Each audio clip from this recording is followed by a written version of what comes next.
अगर आप भी चाहते हैं ट्रेवल म्यूजिक का वीडियो सबसे पहले आप तक पहुंचे तो लाल बटन को दबाकर चैनल को सब्सक्राइब जरूर करें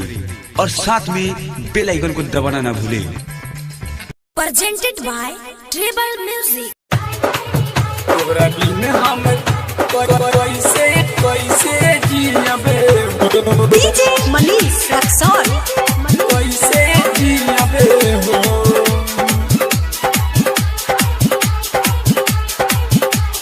कैसे जियबे हो जाने करो तारू दूसरा से शादी तोरा बिन हम कैसे जियबे हो जाने करो तारू दूसरा से शादी तोरा बिन हम कैसे जियबे हो कहिले सच्ची बतिया हो कहिले सच्ची बतिया हो तोहरा याद में जहर पियबे हो जाने करो तारू दूसरा से शादी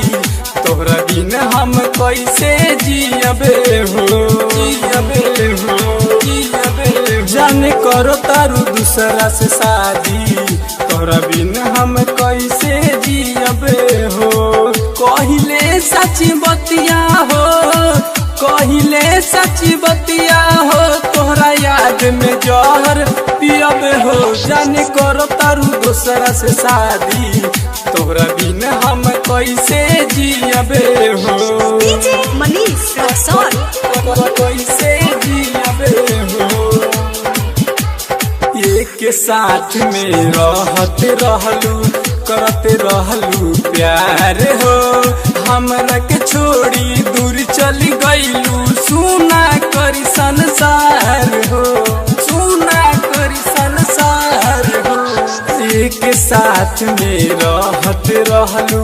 करते रहलू प्यार हो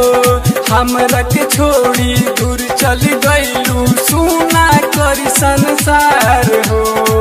जातरू तो हम नहीं रोकब जातरू तो हम नहीं रोकब फाटल करे जवक सियब हो जाने करो तारू दूसरा से शादी तोहरा बिन हम कैसे जियबे हो जाने करो तारू दूसरा से शादी तोहरा बिन हम कैसे जियबे हो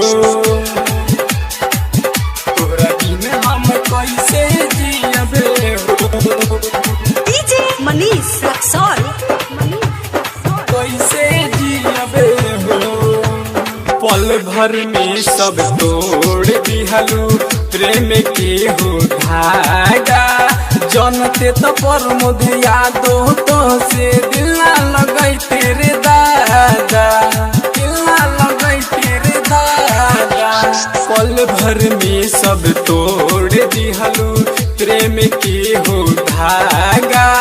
जनते तो पर मुझे यादो तो से दिल ना लगई तेरे दादा